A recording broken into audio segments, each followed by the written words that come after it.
And we are live. And this time we actually are live. Welcome everybody to the Great Comms Debate 3. A few weeks ago, we had a bit of a situation where our live streaming provider crashed. So we had to reschedule, but luckily we're now all here and all ready for the session, except for we saw that Roland just lost his internet connection. Hopefully, he's been kind of bouncing in and out, so hopefully he'll be back in just a second. But he has some time while we go through some housekeeping. First thing I'd like to do, again, welcome everybody. One thing that we always like to do with our sessions is have everybody type in the little questions tab and tell us where you're tuning in from. So if you could do that, that would be really cool to see where around the world people are calling in. It's an interesting time because we postponed the session, made it a little later. So it'll be a little later for some of our European friends, but hopefully people from the US and UK are calling in. And we already see a lot of people typing in the chat. Great to see that. But I'm really excited to be joined here today with three awesome keynote speakers. Well, one is still AWOL. Hopefully he'll be in just a second. My name is Alex Cardwell. I'll be your host and moderator. I work for the employee communications software provider Smart, but I'm here with three amazing speakers. And again, these guys were super professional, super helpful, and super cooperative, even when we had that issue a few weeks ago with the platform. So thank you guys one more time for being so flexible. But if we go for a bit of a round of introductions, I see Roland is also joined the fray again. But Jill, how about we start with you? Great. So I'm located in Denver, Colorado, in the United States. I'm an employee engagement expert, keynote speaker, and author. And basically, I spend all of my time going around the world evangelizing about the importance of creating an amazing workplace culture. Thanks. And Jill, you just said that you're doing, almost 20 live sessions, or like at least 10 live sessions every month. So you're busy and active on these sessions. Absolutely. Thanks for joining. Alison, the content need is still there. Exactly. Alison, how about you? Hi, I'm Alison Davis. I'm currently in Massachusetts in the US.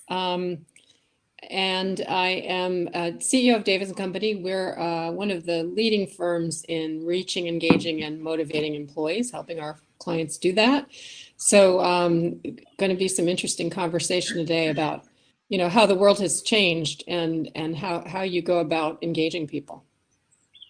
Very good. Well, thank you for joining us. And I've also spoken a bunch with your head of marketing, Vaishali, over there. So we're good friends with everybody at Davis & Co. All right, Roland, you've come back from the dead. How about you give us a bit of an introduction? Well, let's hope I stay alive. Thanks for having me, guys. I'm Roland. I'm based in the UK. And I've always been really fascinated by human behavior and what motivates people and how we can influence that. And I believe really passionately that internal comms can be the difference between an employee having a good day at work or a bad day at work. And I think right now that is so important. So I set up my consultancy, Comms and Effect, to try and bring that psychological element and that philosophy together and help more people have good days at work. Great. Well, thanks for joining. I know you also you're well connected with our marketing manager, Oles. You pitched in on our marketing the comms roadmap, the skills map back a few months ago. So happy to have you join our Great Comms Debate. And I see yes, and I see a lot of people coming in the chat. We have people from Miami, Chicago, Brazil, Toronto, London, Cyprus, New Jersey, Czech Republic, Finland, San Francisco. So we have a pretty good spread of people joining in. But so happy to see everybody here and welcome to the show. Real quick before we get into the actual main agenda is to go over some brief housekeeping. So we run these sessions every quarter, and the kind of format and flow is roughly the same. So we have 6 statements that we have kind of prepared to discuss here with you all today, and they all relate to internal communications. Our speakers will have to briefly either agree or disagree with each of the statements, and then we'll open the floor for around 5 minutes of discussion. Now, I have here that we've reserved 15 minutes at the end for questions. Again, you're already using the questions tab to tell us where you're from. You can also use that tab to leave your questions for our speakers to discuss. I say that we reserve 15 minutes towards the end, but typically what happens is we start taking questions live during the session. So we'll see how we are for time when we're approaching the end. All right, but that's enough housekeeping, and I think we can get into the first statement. You guys ready? Yes, we are. Cool, very good. All right, well, the first statement reads as follows. The COVID-19 crisis has changed everything, including the purpose of internal communication. And this is an interesting one, and we lost Roland, but he'll go last. This is an interesting one because, of course, now all employees are basically either working from home or they're not somehow else non-wired or frontline workers. So communication has really changed in the past few months. But yeah, if we go for a round of agree disagree, Alison, what would you say about this one? I would agree. You can give a little bit of justification at this stage. Now, I thought it was a one-word answer. I thought it was well, we also want to hear why you agree, and then we can discuss it. Yeah. All right. Okay. I agree because the world of work is changing, and so the needs of organizations are changing too. And I just keep having conversations with people in organizations who say, "Hey, we got to up our game in internal communication." Everyone is in a different situation, and we've got to make sure we're meeting those needs. Right. Well, that makes perfect sense. Roland, we'll give you a second because we'll let you go last because you hopped off again for a second. Jill, what would you say? I disagree. And I would disagree because at the end of the day, I believe communication is as basic as conveying information from one person to another. Do I think that we need to do that even more so in a day and age when people are potentially afraid, scared, don't have information, don't know what the future holds?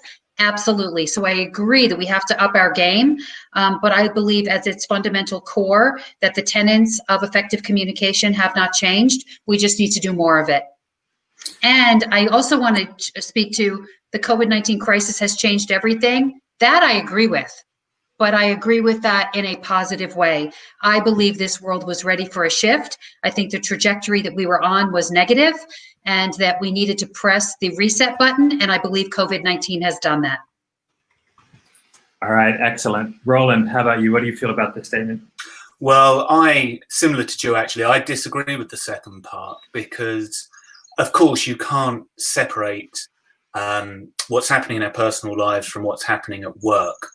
But communication is at the forefront of both of those. And we're seeing real analysis, actually, of communication strategy, certainly in the UK, because people are realizing how important it is. But it does kind of come back to some of those basics that if you give people mixed messages, that's really stressful. It's really bad. If you give people a lack of information, that's really bad. If you give people too much information, that's really bad for them. And I think everyone on this call would probably agree those are some of the fundamentals of communication. But right now, they are really, really, really important.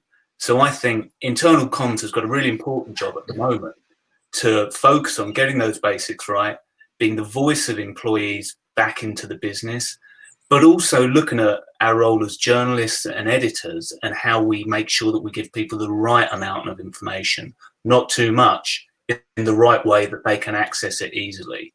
Mm-hmm. And I think the other thing that I think we need to be very mindful of at the moment is that we, I think, need to be almost the guardian of an organization's moral compass, if you like, because organizations are making some tough choices now, but the way they make those choices is going to be remembered by employees.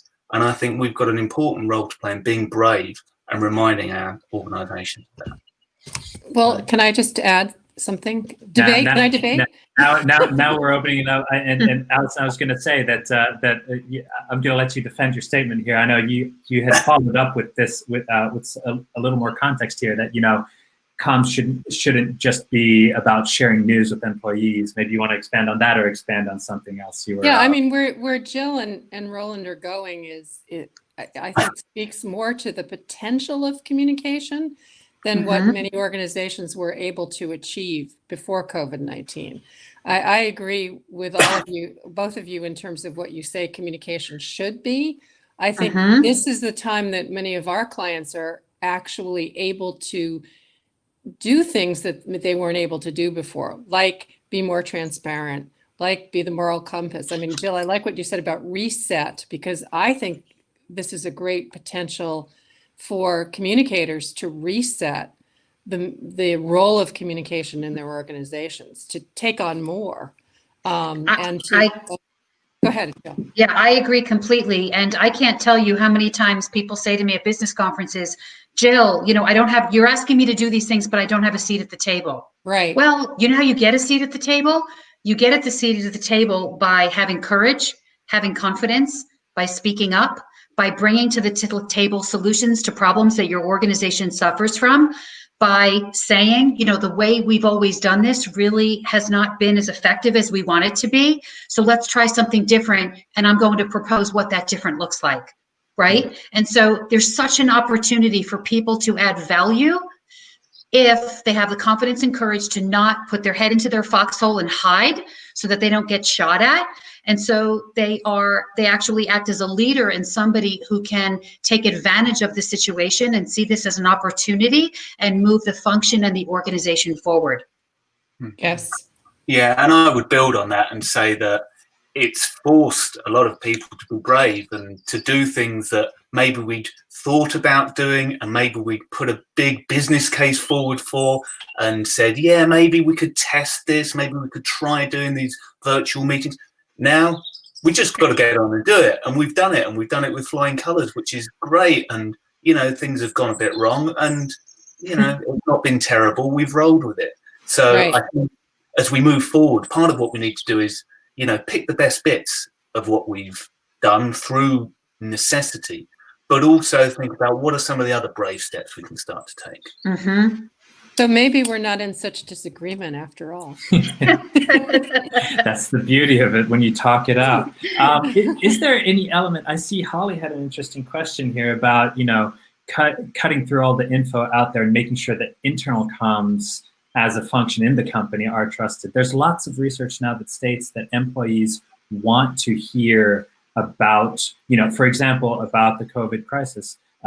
They want to hear about it from the employers. Is there any element, in this change and shift where does internal comms have to fight for more trust, or is it just kind of naturally given? I would say you always have to, as Jill said, pitch your value and your role. But I think that because what I'm finding with the organizations that we work for is executives, leaders have turned to internal communication for help during this period of time, which has built trust, which has built confidence. And so now it's up to communicators to take advantage of the fact that they've been more visible and essential. It's very much seize the day. Agreed. And I also think that the way internal communications gains trust is by being open, honest, transparent, real, genuine, and raw, right? It's not about just speaking what we know from the head. It's about speaking what we know from the head and the heart, because your employees are smart and they know when they're getting a half a truth. They know when they're getting a lie.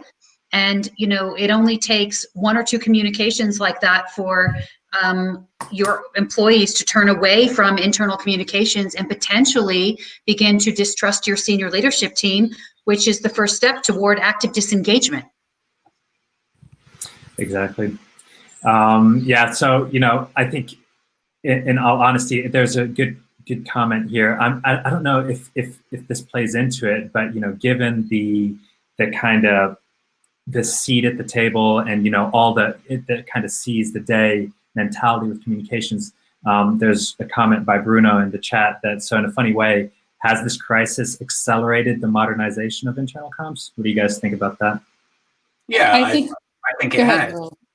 Well, I was just going to say, I think it has. And, just Bruno reiterates really the point that I was making, which is that sometimes you have to be forced, circumstances force people and organizations and society to make changes through necessity, not through a desire to do it. And I think there are so many things that have had to change because there's been no other alternative, but we've adapted. And that's the challenge that we're going to have going forward, is how do we keep that pace going and keep adapting? Right. And I was in a conversation with some folks yesterday, and I said it this way: the millennials are winning. And what I mean by that is, I think there was still resistance to new ways of working, like working from home in organizations. There was resistance to new ways of communicating, like Zoom or Teams. There's all kinds of resistance from those gosh darn baby boomers, of which I am one. And now it's kind of all been blown up in a way that the younger generation really has been clamoring for. So it's kind of interesting. It's a great time to be a great time to be a communicator. It's exciting. I saw a resounding agreement from Jill over there. Yes. So. Well, because it's fascinating to me. People will say, Jill, why is employee engagement, at the forefront? And I believe it's because the millennials aren't putting up with the crap that senior leaders have dished out for decades. And good for them, right? They're standing up and they're saying, we want unlimited time off. We want you to be more open and honest and transparent. We want to partner with you managers on our career development, right? We have ideas that we want you to embrace and to execute and roll out and think about in the organization. And historically, most leaders they really don't want a lot to do with that. And so it's like, yay, millennials, yay, Generation Z. And, I'm a baby boomer. But I am all for this. And again, I think COVID is just like another thing that's come in that is just going to boost them harder, faster, smarter, further. And it's exciting.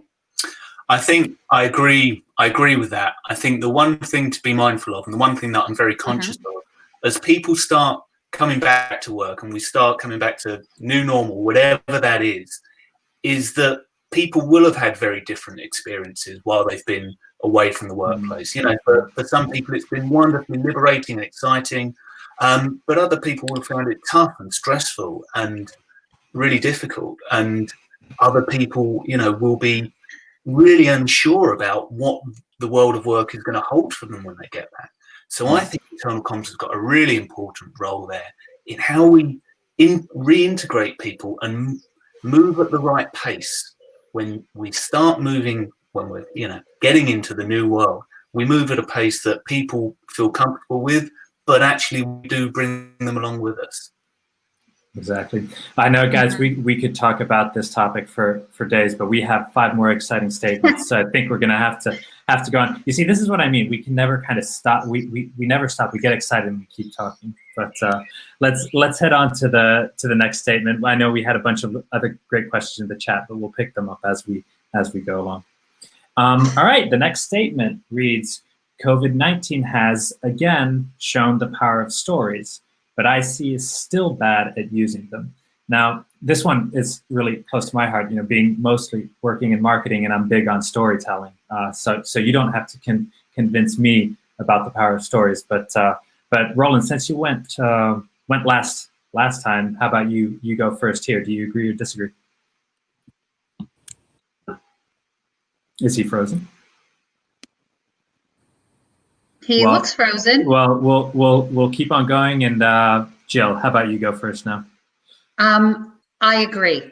So I grew up in internal communications in large Fortune 500 companies, and in all honesty, this was decades before storytelling. But I came to work every single day, and I always wondered, why aren't we harnessing the words of our employees and leveraging them internally to get people more engaged and leveraging them externally so that we're creating an army of brand ambassadors.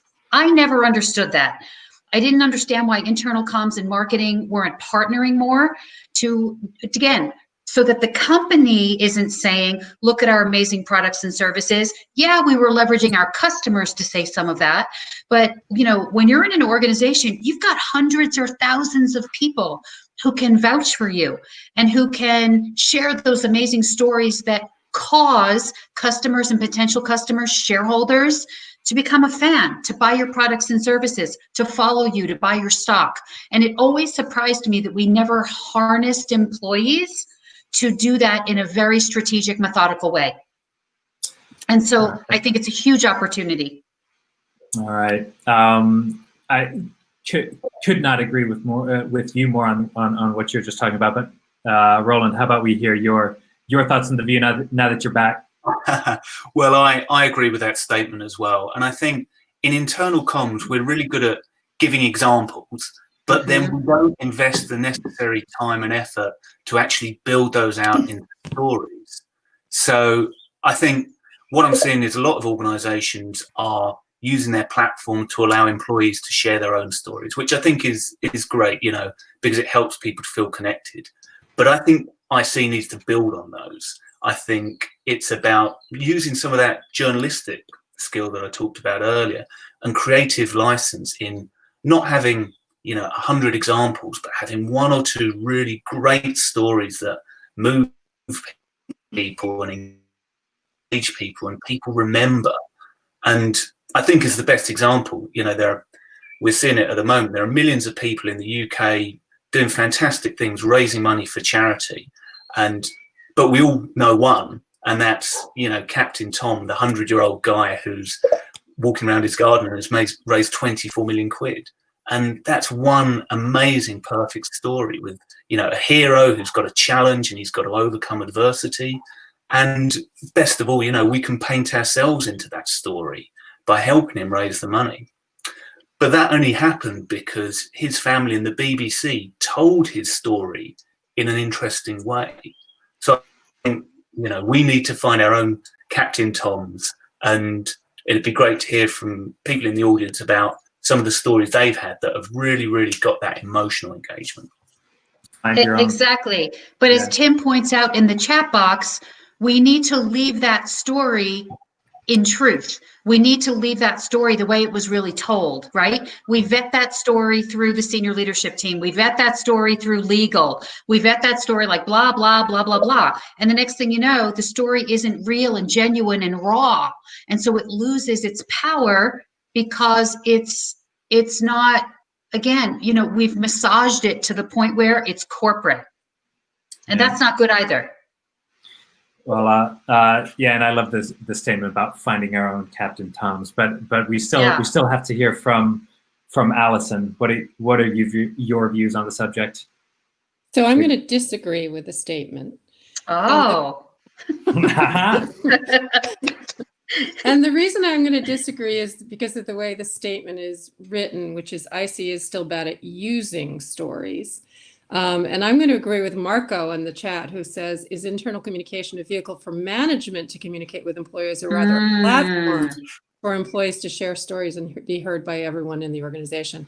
My son, who's a chef, he's not in communication, once said to me, why does everyone treat communication like a noun when it really should be a verb, as in communicate? So, I think that this is the moment when we need to stop thinking about communication as something that produces information by management for employees, and in a role that is much more about facilitating communication and the stories. And you guys, it's not like Jill and Roland, you both said this, employee stories, not necessarily management stories, real stories, not package stories. I mean, that part I'm completely in agreement on. But the idea of really looking at it differently, and it's not about providing somebody from on high in the corporate office, which no one's even in anyway right now, could the corporate office providing stories for employees to read. What is reading anyway? But really for more like, how do we have people share with each other to create meaning. Right. And like, well, again, I think a lot of great stuff here. You guys were talking about. I love the Captain Tom example. I'm totally going to rip that off. By the way, Roland, I'm totally using that. And the whole idea of IC building off of examples and crafting concrete stories. Is there any room here where maybe IC could learn, because marketers have been perfecting storytelling for a long time. Is that the wrong type of storytelling? I know, Jill, you mentioned that maybe when when you go through too many processes of iteration, a story loses its meaning. It's no longer raw and authentic. But is there something IC could learn from marketing? And this is just an open question to everybody, not necessarily Jill. Yeah, I think so. I think that storytelling is a skill, and we shouldn't underestimate that. And part of our job is to unearth those stories and identify what can make a good story. But I do totally take Jill's point that you can't polish it up and package it up into something that's unrecognizable from reality, which again is why it's a skill and why it needs investment and time. And that's a difficult argument to have with your senior team, to say we want to invest more time telling stories, because it sounds like we're just messing about. Yep. But actually, what is it? 80% of decisions people make are emotional, something like that. And humans are pre-programmed to respond to stories. We're the only animal that tells stories, right? Other animals communicate, but we tell stories. And having that conversation to say, this works, this is effective. You can see it in marketing. You can see it in cinema. Hollywood blockbusters sell for millions and millions of pounds because they are great stories. But it needs investment and it needs people with skill to bring them out. Well, and I think it was funny that, Alex, you asked that question about marketing, and you could see the three of us go, because I think I've heard with some communication teams saying, well, and I think it's a little bit in chat. Well, it's the same story internally and externally. We should be telling the same story. Can't we just have the same content that we share externally and internally? And my answer to that is no, because I think that we need to really think hard about, we can take, as Roland said, absolutely take the best techniques, proven techniques from anywhere, including the movies. But we have to think hard about providing unique, useful content to employees, and then allowing, and I hate to use that word, but it's been like that. I mean, I still encounter lawyers in corporations who are terrified of internal social media. Right. What year are we in? Hello, 2001 called, and they want their policies back. Yeah. So it's really got to be purpose-driven. Internal communication has to be purpose-driven to meeting the needs of employees. It's not about what an executive wants to say. It's what employees need to hear and know.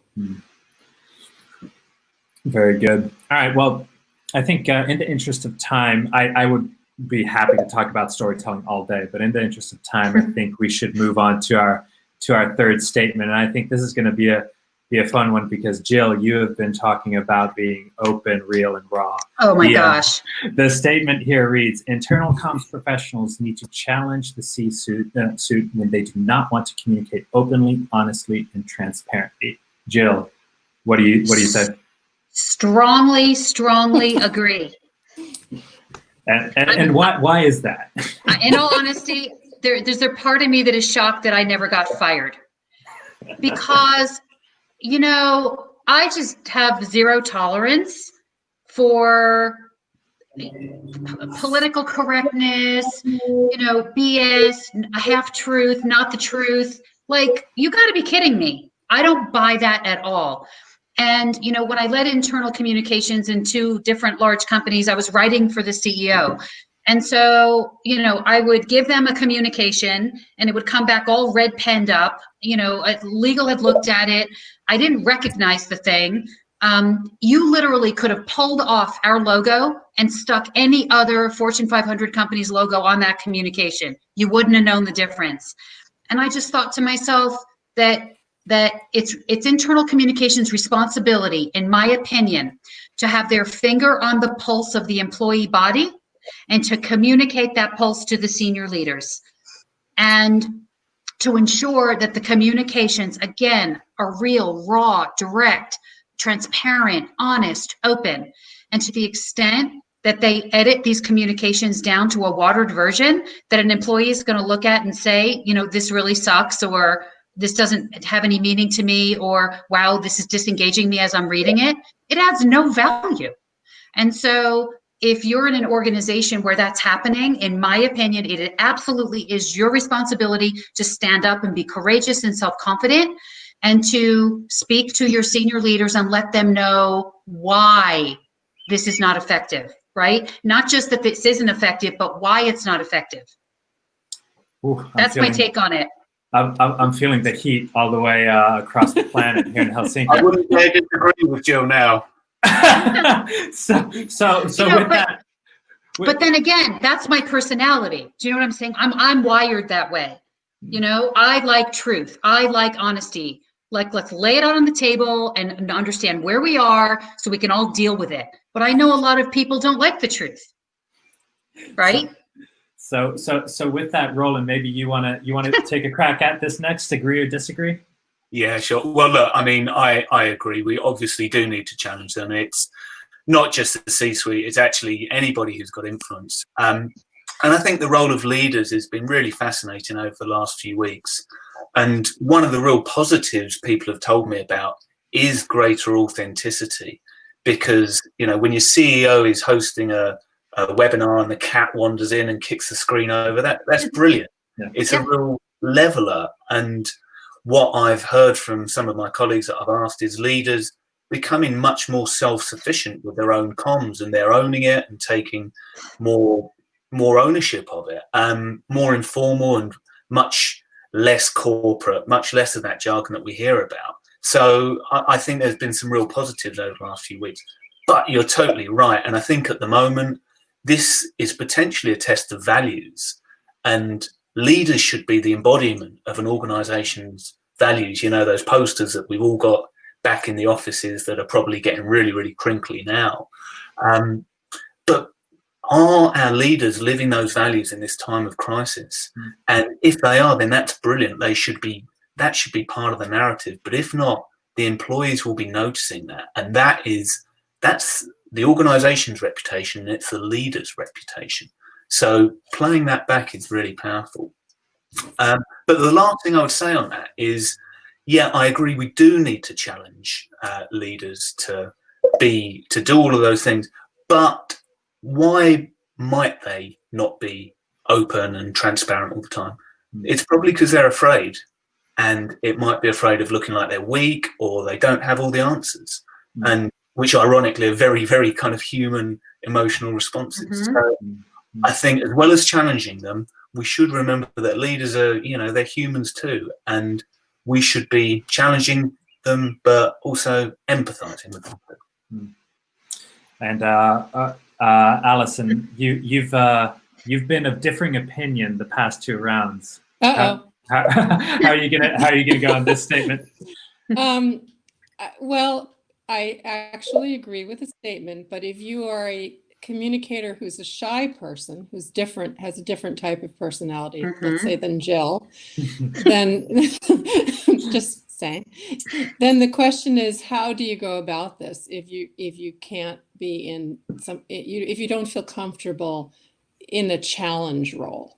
And I actually think that relates to a statement we're going to talk about later, which is the most, as in advertising, marketing, almost anything, the most effective way to make your case is to have evidence.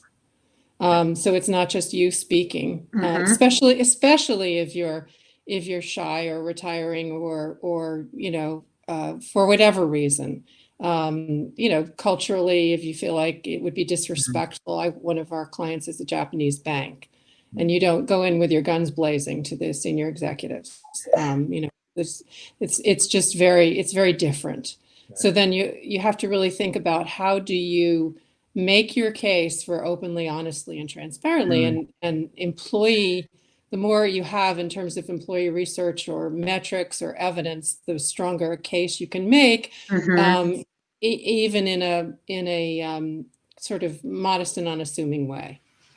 Yeah, Alison makes an excellent point, because we know senior leaders love data, right? They didn't get to be in the corner office without knowing a thing or two about the numbers, about the data. So to the extent that you can back up the why with your data, it's incredibly powerful. Right. Unlike backing up the why with just your personality, right? Like your passion, which is what I did so many times. Sometimes I failed, sometimes I didn't, but I was always true to myself. And as a shy person needs to be true to themselves as well. Right. And look, I agree with you guys. I see Dom is also in the chat talking about the same thing, and we will get to kind of the why and the metrics in just a bit as well. But I wanted to hop back and maybe ask you guys if you had seen any good examples of, especially in this kind of tricky time we're in right now. There's a lot of tricky things to decisions to make, tricky, comms to perform. Have you seen any good examples of like kind of honest, open, transparent communications? There's just a great example of Airbnb circulating social media today, and they have to unfortunately lay off a quarter of their staff. There's a very nice, transparent letter from the CEO to the employee base, which I thought really sent the right message. Have you seen any other good examples like that recently? Well, yeah, and I'm just going to refer to Maria, who's talking about drinking sanitizer. Thank you for a reference to our president of the United States.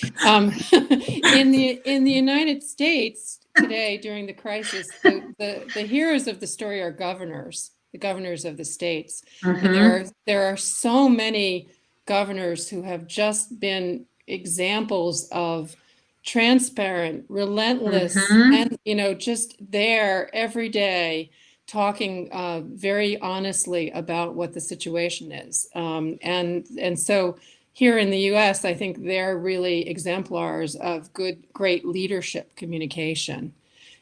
Please don't pay attention to anything going on in Washington. And then the other thing is I feel like a lot of corporate leaders have stepped up. They have really worked hard to be leaders during a challenge. All right. Yeah. How's that looking like in the UK, Roland? I know there's, your prime minister was in the hospital for quite a bit. Was that something that was handled, kind of communicated transparently? Or are there any other good examples? Well, I guess what was really interesting was the UK's communication strategy was completely changed in response, I guess, to public opinion, which was that there was a lot of misinformation at the beginning, and there wasn't one source of the truth. There wasn't one place to go. There wasn't a regular schedule of communication. And almost, overnight, literally overnight, the PM introduced daily briefings and to the press that were also screened. So you were catching everybody. It was at the same time every day. Anyone can tune in, asking questions, and then it moved online. And Boris was fronting it up until he sadly got taken ill, and then he's kind of making his way back now. But it's a difficult position. I think leaders at the moment are really, really being scrutinized a lot, and it's not it's not easy to be totally honest sometimes when you're going to get shot down at it. But I think the most powerful thing, certainly in a communications context, in a work context, is to sometimes say, look, we haven't got all the answers. This is what we do know, but we'll get back to you on the other stuff that we know you care about. Right. All right. Thanks, guys, for pitching in there. That's a really interesting topic, always to cover the kind of authenticity of communications. But we're at 20 minutes left and 3 statements to go, so I think we'll move right along. And this was the statement that we were referencing just now, which reads, while some internal communicators are using metrics, most still aren't effectively measuring their efforts. Now, Alison, I know you were talking about this just now, so maybe you can kick us off with whether you agree or disagree with this. I agree. And I think that part of this is that better metrics are available all the time. Using great platforms. Most of the platforms have really terrific metrics built in. Mm-hmm. And I actually think that some of the problem is not using the metrics in terms of not using them as evidence. When I do in-person speaking engagements, I often say, well, anybody in the room who's an internal communicator who majored in math, please raise your hand. And there are usually no hands. So I think that data, analyzing data, using data is not necessarily something that many of us come to naturally. But as Jill mentioned, but senior executives got to where they got to by using different metrics, sales metrics, profit metrics, Mm-hmm. productivity metrics. So if we really want to be effective and make our case, we've got to use measurement. Mm-hmm. So Jill, what do you feel about this statement?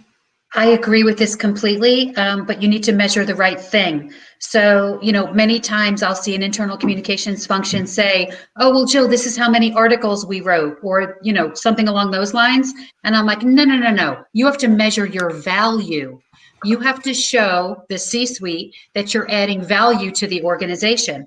And so one example of how to do that is, for instance, you could have a question in your employee engagement survey about the effectiveness of communications, because we know that communications drives, or the lack thereof, drives employee engagement or drives disengagement. So you can actually measure, our communications. I think one of the questions we added when I was in corporate was we asked employees whether or not the communications were helping employees to better understand our organization's strategy, and then what they needed to do each day to help move the organization forward. And so again, we were linking effective communications to the understanding of our strategic vision, and we could show the CEO that we're adding value because we're increasing the level of knowledge that people have about our organization, where we're going, why we're here, and then again, what they need to do in their seats to help progress that. So again, it's not quantity that you're measuring, it's internal communications value. Great stuff. Roland, how about you?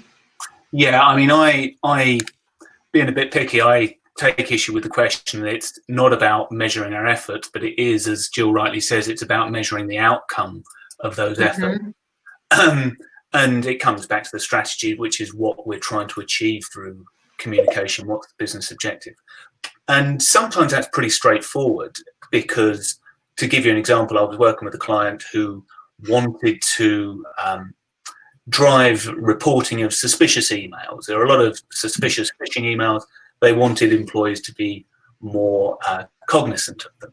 So that's pretty easy to measure, right? You start off, you've got a benchmark, employees aren't reporting their suspicious emails, run a campaign, you can see actually employees are reporting a lot more. And then what I did with the client was follow up to the people that reported them and said, so guys, what prompted you to report it? And they said, well, it was the campaign. So great, that is cause and effect. But what I see quite a lot is, for whatever reason, is communicators trying to extrapolate measurement and looking at correlations that may or may not mean anything. And communication is rarely the only factor in a change, and it's especially so when you're measuring something subjective like engagement, for example. And I know, of course, the idea is that good engagement will lead to better attention and lower absence and more productivity, but it's really difficult to isolate the role of communication within that. So I approach this with a bit of caution, and I think maybe we should be handing this question over to the maths people in the audience, because I think sometimes we're not best placed to mark our own homework. Not best to mark your own homework. I like that. But the stuff you guys were going over is super important. I feel, because it's like something that we try to advise our clients at Smart is, for example, that so say you have a situation where you want to reduce the amount of employees that get exposed to the virus right now, right, to COVID-19. Would you rather measure or what should you measure? Should you measure how many people read your sanitation guide? How many people read that article? Or should you kind of look at that and then track, did, sick cases or infection rates go down? Whatever that metric may be. And so it's all about what you measure. And I'm interested to get your input on this. I know, Jill, you already had this point of view. What are the things that we should measure rather than just the typical reads? Do you guys have any good ideas? Well, I agree with Roland. I don't think you could. I think it's dangerous to say that people change the way they work just because of communication, because there's always a lot of other factors in place. But I think that there are lots of ways. The best way to measure communication is not one way. How about that? Because there are certainly things that you can learn by activities that people do, whether they are going to your homepage or reading the content or participating in a town hall. But Jill mentioned testing knowledge, how well people actually understand what they're doing, and there are behaviors that you can test as well. One survey question does not a measurement program make. Right. But where I come in is do something. Right. And it doesn't have to be perfect, but certainly if you're standing in front, back to our previous statement, if you're trying to persuade anyone in your organization to change the way they communicate or continue or whatever it is, then it's so much better if you have measurement as part of that pitch rather than just saying, I think we should do this. Right. Agreed.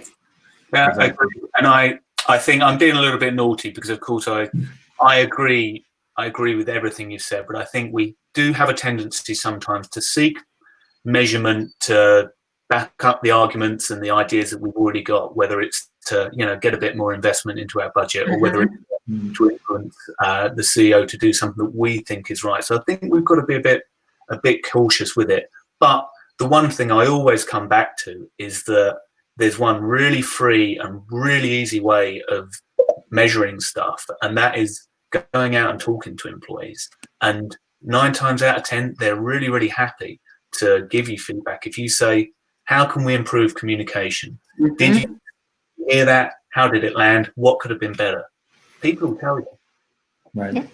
And I love that. And that's actually something we'll be touching on the last statement as well. So maybe we can park that conversation for now and head on to statement number 5. And this one reads, internal comms, PR, marketing, and customer service teams would work far more effectively if they were all one communication team.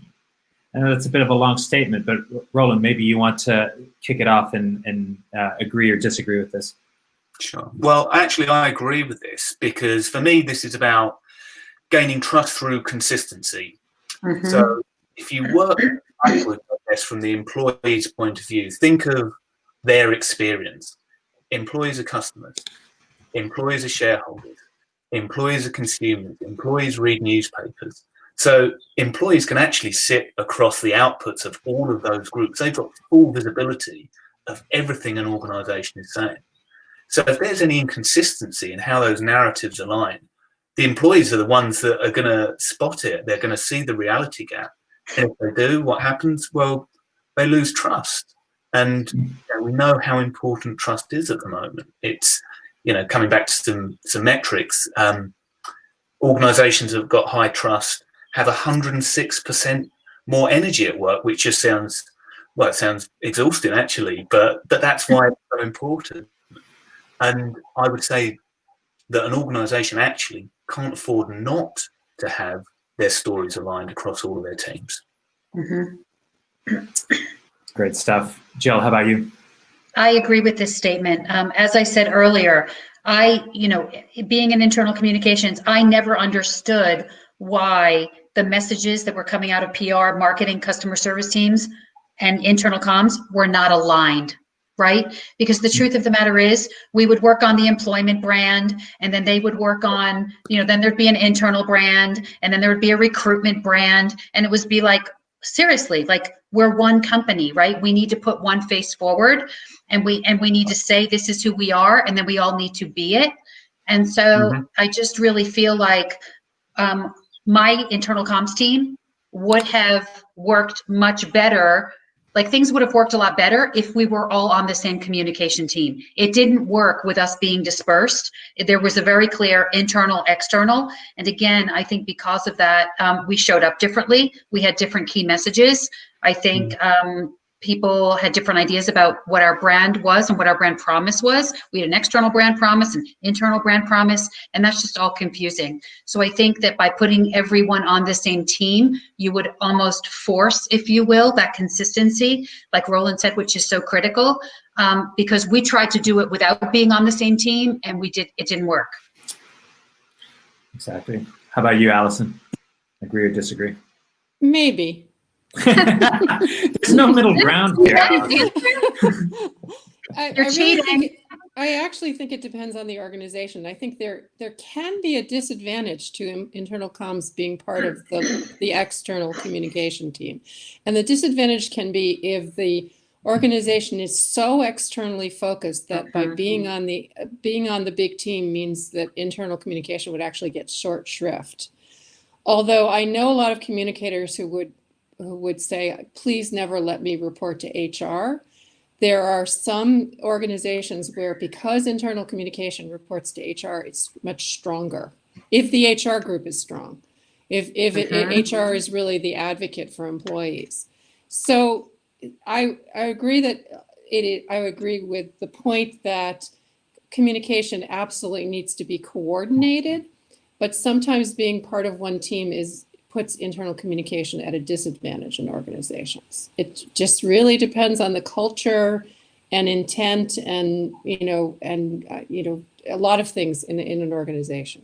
Right.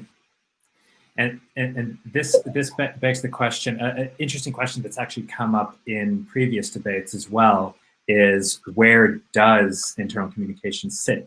Alison, you just mentioned that please never let me report to HR.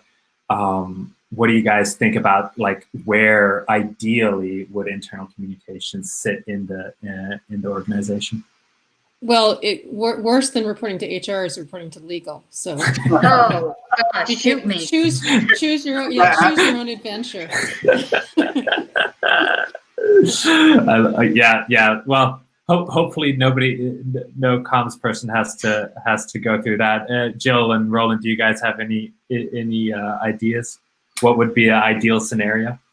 I think, from my perspective, the idea of sitting with HR isn't totally repulsive to me, because you are both concerned with your employees and having that people mindset. But I think being in a community of communicators, whether that's PR professionals or marketers or customer service agents, is really helpful, because we share similar skill sets in terms of storytelling, in terms of listening, in terms of crafting a narrative.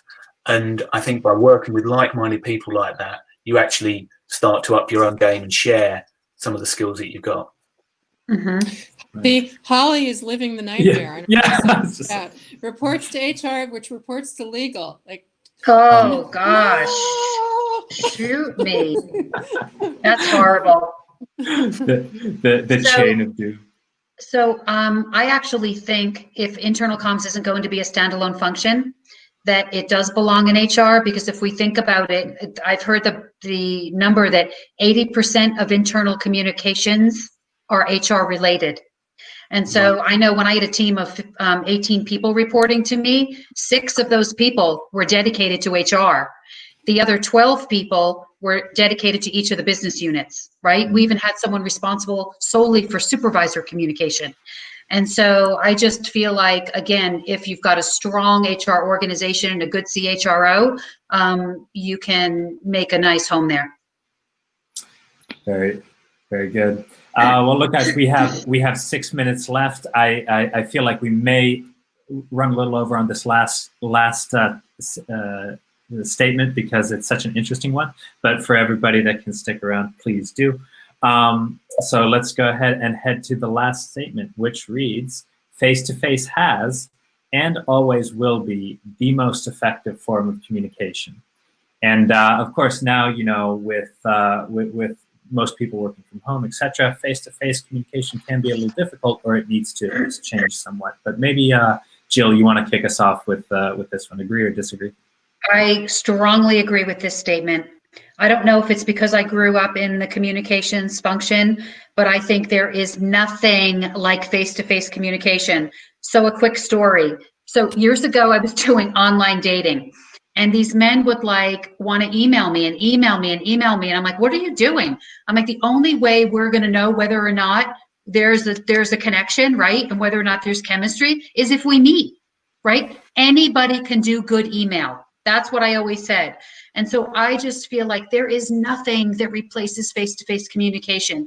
You need to be able to pick up on a person's energy, on their body language, on their energy, just like their aura, if you will. And so I am a huge fan of face-to-face. I always will be. And I think I hope it's around forever.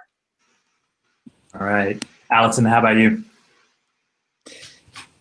No.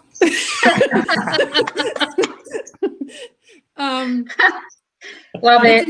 It's interesting. I do agree about the dating part, though. It's interesting because we, in our company, I was concerned that people were feeling isolated. So somebody had the idea of having a buddy system and you know, pairing people up so they can check in on each other and have some human interaction. And some of the younger members on our team said, nah, we don't need that. We're already, you know, in Instagram groups and in private text groups, and then, you know, then we're Zooming and we're all good. We're good. So I think that there is obviously something very powerful about being face-to-face with human beings. Human beings are tribal animals. We want to get together. One of the reasons this is so hard for us, many of us, except the you know, the folks who are very happy being by themselves, is we crave human contact. But I think there's other ways of communicating that are almost as good as face-to-face. All right. I look forward to hearing those in a bit. But Roland, how about you first? What do you say? Do you agree or disagree? I disagree, actually. And the question is, it always will be the most effective form of communication. And actually, I can think of a lot of situations where it's not the most effective form of communication. Take now as an example, if you're in the middle of a crisis and you say, actually, guys, we need to get everyone together to have a face-to-face briefing. How long is that going to take? Actually, you can send an email to people that get information out really quickly. So, and the other thing to consider is that not everyone digests information in the same way. People like to process things visually or read through things and take their time and check back. And I think that is something that we need to give people a bit of choice, and we need to have some consideration in how they will actually be receiving things. Now, as a principle, I totally agree. You know, face-to-face communication is incredibly valuable, and we should never substitute it for something else. But, you know, if all we had was face-to-face communication and that was all we needed, we wouldn't have books. Very good. Excellent. Sorry, Roland, what is the book? I'm sorry, I forgot. When's the last time you read a book? Joking. I was an English major. I'm completely joking on that one. See, I read on a tablet these days. But it's a good point. And I guess the other thing is that faces, you know, genuinely faces are really important. And as a small example, working with a client, the senior leader was sending out a regular email and it was getting very, very little engagement. And I said to him, well, look, why don't you add a photo to it? And he added very corporate, very, you know, very tight photo to it. And he said, look, I'm comfortable sending this, let's do it. And readership went up 20%. So I said, come on, let's try a bit hard. Let's show a picture of you at home with your cat. Okay, I'll do that. Went up another 20%. So that's not face-to-face in the sense that we're talking about, but being able to see people is really, really important for the point you made. being able to see the cat. That was Exactly. it was cat Yes, to cat communication. Speaking of which, where's was it Thunder, the name of your cat, Jill? Yes. He's napping somewhere. Um, He has seasonal allergies, we found out. Oh, poor baby. Yeah. We hope it's seasonal allergies and not treats. He would be devastated. cat to cat comms. Right. I love that. Cat to cats. It would be very popular, especially if there were video. I love that. I'm not really feline that. Yeah, here we go. Here we go with the puns. All right, guys, I think we are right at the hour, so I think that's probably a good place to end it. We did answer questions throughout, so I think we'll skip the 15-minute Q&A. I think for next time, I'll just outright say that we'll do Q&A during the session. Thank you guys so much for being on. Thank you for joining us. Thank you for being so flexible given the rescheduling and being so professional and being here with us today. Thank you, everybody in the chat for joining in. I wanted to shout out a few more things. We do have another live session very similar to the comms debate coming up in a few months called Comms Helpline. I saw Olis was putting that in the chat, so you can check that out as well. Guys, any last words of wisdom from you before we head off? Well, I think although we've disagreed on some very specific things, I think we are actually in very strong agreement on most things. And so I really enjoyed being part of this group. Well, yeah, it's and violent agreement can be a form of entertainment. That's we had passionate speaking here. Thanks, Jill, for bringing the fire. Any other last words? No, just thank you to the attendees for their continued engagement. Yeah, absolutely. It's been really enjoyable. Thank you, guys. Mm-hmm. All right. Now, if that's all, I'm also going to put up a link to the next session, so you can feel free to click there. Don't worry, it won't take you out. But thank you again, everybody, for joining us, and thank you to the speakers for being here. And yeah, see everybody in the next one. Thanks, guys. Thank you. Bye. Bye. Thank you.